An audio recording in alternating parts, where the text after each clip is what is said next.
everyone, welcome to the postseason interview with the coach of the Texas Tyranitar, the Doorman. First and foremost, before we get into this interview, my friend, how are you doing today? How's your day going? It's going fairly decent. Today is my Sunday. It's for when we're recording this. It's my off day from YouTube and work, so it's one of those. I try to take that at least once a week, so that way I don't get overstressed and overburned out for the rest of the week, so I can actually do content and other stuff like that. Yeah. That's always great to have a relaxing day like that. Now, let's before we get into this interview, can you go ahead and tell people kind of just like sort of your, how do I word this? Your just kind of overall general look of your channel, pretty much like your sort of general things that you do on your channel. Yes, I am the Doorman. If people do not know me, but however, if you do know me, I do fan-made ROM hack games as far as videos, and then right now I am streaming Pokemon Reborn Cage Lock with Mike the Quick. Go check him out. Also, I don't know if that's been said. I'm not gonna say anything. And then whenever that's like extra done like that, I am playing Pokemon Scarlet right now, and when I'm done with that, I'm gonna be working on a national dex. So far, I think right now I'm trying to get Celebi from Pokemon Go, and then I'll have all of Gen 1 and 2, then I can start working on Gen 3. Dang, I would not have the patience, so kudos to you. Just a regular national dex, not a living dex or anything like that. Oh, yeah. Okay. No, it's not a living dex, so I don't have the patience for that either. Alright, well, with the introductions out the way, let's get into the real meat and potatoes here, the interview. Definitely. First question here, what are your just sort of general thoughts on this season, on your season specifically as a whole? Just sort of your general overlook of it. I still have a lot more learning to do because I feel like some of my matches probably would have went a lot better if I wouldn't have stuck to some plays. Like I know the biggest one, I think even Luigi said a couple times, the autonomized Aggron. If I wouldn't have tried that so many different times, I probably would have went off a lot better. And then just trying to learn to execute, because I was watching my battle against Lionheart Plays, Humberto, and I stuck with that rest so much that Walrein never got to actually do anything, and that's one thing with that match, So it's still trying to learn when to execute certain things, and just because I think of an off-the-wall strategy doesn't mean it's always going to work. Yeah. There's some things where the way it works is the way it works. Yeah, sometimes you just got to go simple. So This might be an interesting question for you because your end to the season was pretty good. Do you feel that you were able to improve from your performance last season? Yes. Because it's one of those I made sure, like I said, after I was like, okay, these strats are no longer working. Let me try the original strats that I already did beforehand. And they actually worked really well, and I was actually able to perform a lot better. Like, besides my fight with Bob, I would say my fight with Humberto was really good, and then I would say Pidge. And I feel like halfway my fight with Pidge was won because of the halftime. Halfway because he didn't have the chance to prep. I managed to squeeze in prep in one day. He was so prepped up for somebody else, and then we had to battle each other. He had no time to prep because of schedule, while I was like, all right, I have to try to squeeze in at least one day, and that's where that showed. That battle definitely was a tale of two halves, if I remember it correctly. But so looking at sort of your preseason here, would you have approached the season differently in any way? Like, for example, the way you drafted, or just sort of your general prep that you did for your matches? I know starting with Bob. It was Bob and Pidge. I actually managed to get some practice battles in, so I would say I just need to get some more chance to do practice battles, and even just doing online battles, I would say, just getting more battle experience. And then realizing some strats are not made in a particular way. Like I said, the Aggron strat with the autonomize is nice on paper and for like general Pokemon play, but whenever you're trying to do it for a competitive scene, it may not work. So this is also an interesting question because your regular season, I mean, obviously wasn't ideal. There were definitely flashes of, positive moments in there, but then you get to the playoffs and you did really well. So were you like more or less satisfied with how your season went? I am very satisfied with how everything did. There will be maybe one or two things I would go and change just to maybe see how that would turn out. But as far as like being like literally last place at the last chance for playoffs, and they managed to get up to the semifinals for playoffs. Yeah. Like I would say that's really good for me. Yeah. Considering I went from last to almost the semifinals. Yeah, I agree. That was really awesome to see. Yes. Do you feel that you were able to live up to the goals that you set for yourself before the season started? I believe I said I wanted to make it to playoffs. It is one of those. I didn't think I was going to meet those goals until right at the last second. So I was actually happy to where I was at. I wish I would have got a little bit farther, like the finalist. Yeah. But it is what it is. It's one of those. I will say with my last fight, the second round of me and Pidge fighting, I didn't expect him to bring out the baton passing Buzzwool. Not the Buzzwool. Dubwool. That's what it was. I got the names mixed up. But yeah, if I would have even thought about the Dubwool using baton pass and sword stance, I might have been able to counteract that. Right. Because I know when I did my practice fights, I kept trying to bring Torkoal because my original plan was to get Claydol to set up Trick Room, and then Torkoal learns Sludge Bomb. I was going to Trick Room, bring in Torkoal, Dynamax, use the Poison type to raise my special attack, and then for at least 3 turns do massive damage because I got a +1 in special attack. And it's one of those, I didn't give Rayquaza Overheat because I'm like, well, I missed twice. I'm using a physical Rayquaza. Like, if I would have brought the fire types, I would have helped out so much against Double in that last fight there with Pidge. So looking at your team, you drafted, well, you had a theme team. You drafted all Pokemon from Hoenn. Yes. But if you could have changed your team in any way, would you have? No. I was fairly happy with the Pokemon all that I picked. I wouldn't really want to change anything. So, with that being said, with you being happy with those 9, were you able to understand your team, quickly, or did it take some time before you fully understood how to utilize your Pokemon? I would say it's a little bit of a mixture because, like I said, I kept trying the wrong stats. But whenever I got this right strats and everything for all the Pokemon, it fell into place really quickly. Right. So it's one of those ones I stopped kind of thinking off the wall because you could think off the wall for some strategies, but I was going so far off it wasn't working. Yeah. Then whenever I went back to the box, it kind of started working really well with what I was trying to do. Right, back to like the fundamentals, basically. Mm-hmm. Were there any sort of challenges you struggled with throughout the season, and if so, were you able to sort them out?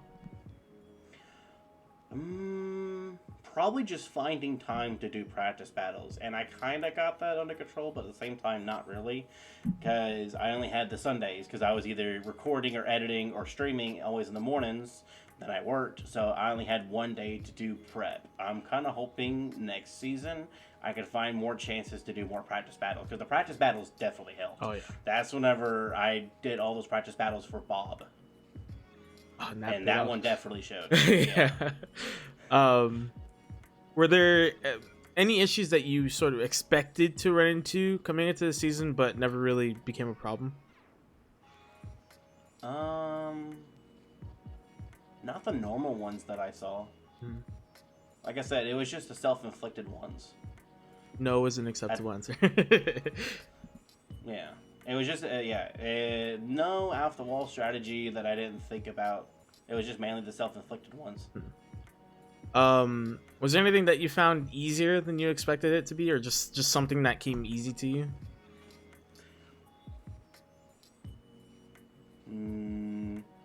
Battling's starting to get a little bit easier. I'm starting to realize what strats are good, what strats are bad. I'm trying to get more battle experience. Battling is starting to get to where I'm understanding it a lot better, because I've never done competitive before, and now after doing it for 2 seasons, it's starting to become a little bit more easier to figure out what I want to do for competitive, if that makes sense. Yeah. You're gaining more of an understanding of it. Yeah. So you're obviously last season was a little weird. Week 5 gets canceled, so your last match of the regular season was against me, and then we find out this whole shakeup with the playoffs. You then find out you're gonna be facing, I believe it was Nate first. Nate. Yeah. So what were your thoughts after that last regular season match, heading into your play-in game match against Nate? After your match, I was just like, okay, I'm apparently not doing this. This is one of those I have to take a miracle for even me to get a chance to playoffs. Because I battled Pidge, I did manage to post a video, and that's when I was like, I'm just kind of done.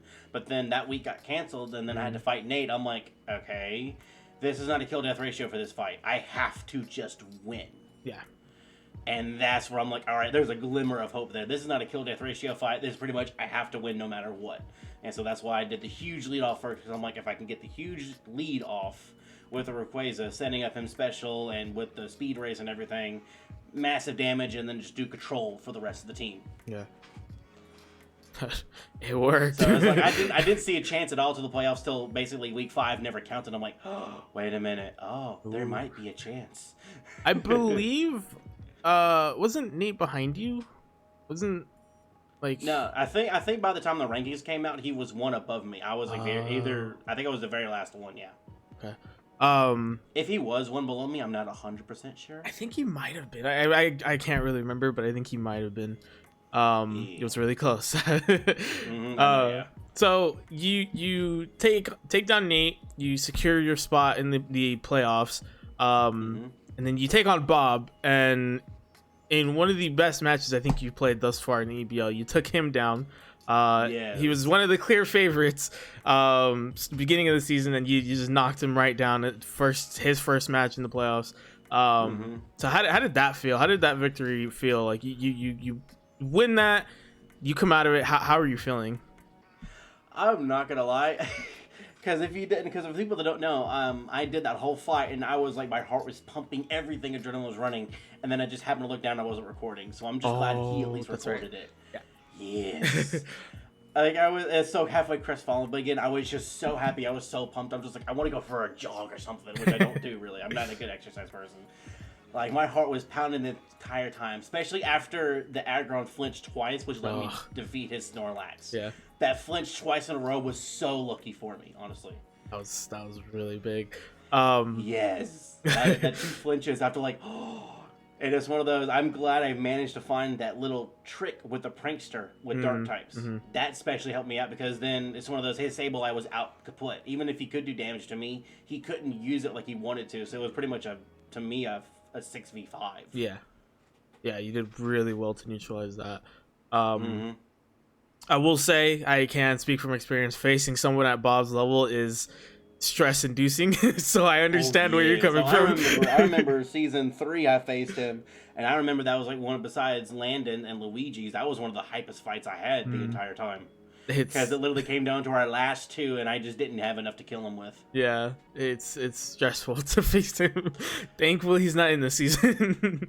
He's not? No, he's not in season 5. Okay. Yeah. So he's still in the EBL, yes? Because I didn't hear anything about him. He's just not I think he left with Derek. Well, he left the Discord, but he at the same time Derek was leaving. He left too. Oh, okay. Yeah. Oh, darn. I wanted to battle him again. I know. So you beat Bob. You move on to the semifinals, and you're taking on Pidge. Obviously we've already briefly talked about it. We briefly touched on it. It was definitely a tale of 2 halves. The first half was really competitive, and the second half was when Pidge broke it open with a double. So you unfortunately fall out. You bow out in the playoffs, in the semifinals. What were your thoughts after your final match? Like after facing Pidge or after facing Bob? After facing Pidge. After facing Pidge, I was content, if that makes sense. I'm like, I especially showed off my team, showing what I was able to do and stuff like that, and I was just content with where I got, because I didn't expect to get where I was by like week 4. I was just like, all right, this ain't happening, so just may have to chalk it up like I did with season 3. I got lucky once or twice, but So with Pidge, I feel content. You should have, honestly. It was also funny too, because it's one of those, I know not technically, but in actual reality, that was like pretty much a round 2 for me and Pidge. Yeah.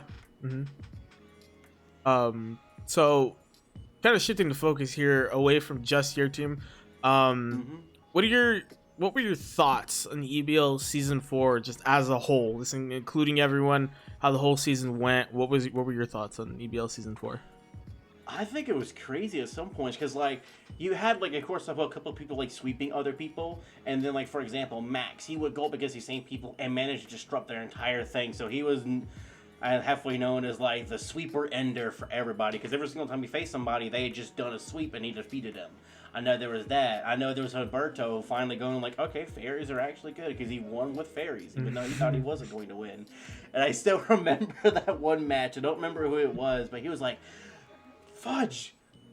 Say it PG, but basically when he beat Luigi. That's what it was. When he beat Luigi, he was like, fudge at the end. Like, I'm happy that I won, but I didn't want to win. I just thought that was the most funniest thing out of the entire thing. Yeah. Favorite moment. And then Matt especially pulling in some definite good battles with using the all bug types, because like bug types is one of those not everybody thinks is strong. Yeah.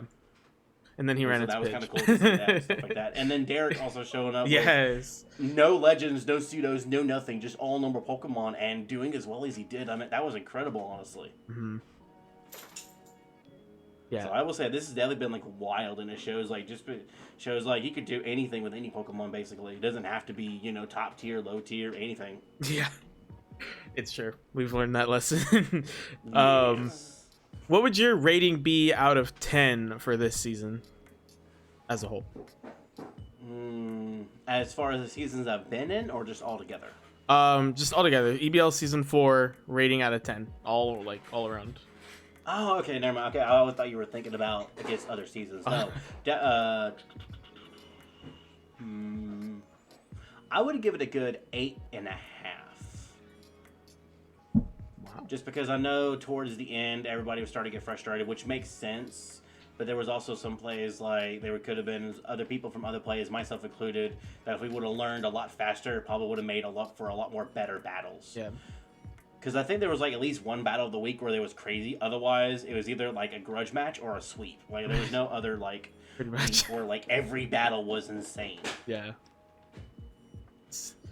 It's true. I mean, week 3 was the craziest one. I think it was week 3, week 3 or 4, where everyone just like swept someone else. Yeah, pretty much. Yeah. It was just like, oh, okay, well, he won. That's about it. Yeah. So let's put the focus a little bit more back on your team. If you could rate your own season out of 10, this is just Texas Tyranitar. If you could rate your own season out of 10, what would you give yourself? A 5. 5. Because I didn't learn my lesson until the very last minute. Because I think I did say this again a while ago, and I'm sorry if I keep repeating it. If I would have thought about it a lot harder and used the right strats, I feel like my team could have been a lot better. But I didn't learn it till at the last minute. Yeah. So that's why I say I gave it a 5. I finally learned my lesson, but it took quite a beating before I did. Yeah. So final question here, at least for the interview portion. You're obviously returning for EBL season 5 under the same name, Texas Tyranitar. Love it. Mm-hmm. Are you excited about being a part of this next season? Definitely, yes. It's one of those. I know as far as the interview, and actually I had to release it today. We already did the draft for the season 5. I love my team how it is. I find it funny how some of my team became together. I won't say that till the next interview, but I am extremely happy for this next team. It's one of those, I feel like with the theme and everything I went for, the best possible chance I have of winning, honestly.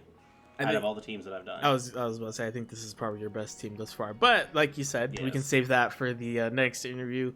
Oh, yeah. Now, with all of that out the way, I'm going to throw it over to you. Go ahead and take over, plug everything, all your good stuff. I'm going to shine the spotlight on you now. Take it away. Yeah, like I said, I am doing Pokemon Reborn Cage Lock. It is a fan-made game. It's got like 18 badges? No, 16 badges. It's got double the normal badges, so it's got double the normal cage matches. We're hunting like shinies and regulars and stuff like that. And it's so much fun. We're streaming that. I know I just finished Infinity Lock. I've got a few little like side where I want to explain like the regional variants, and there was some Fakemon in there. Then I'm gonna go to the next game. Do a Scarlet. I'm hoping to get it kind of completed, or at least get to where I could do the Charizard raid by the 15th, but I don't think so. Because I only play the game when I stream, and I ain't stream but like maybe 3 times a week, and Reborn takes a lot. So if I don't get the Charizard, oh well. But I know after Scarlet, I'm going to be working on either maybe another Nuzlocke, but maybe not. I will wait till the Cage Lock is done, and I'll just be working on my national decks. Exciting stuff. Exciting stuff.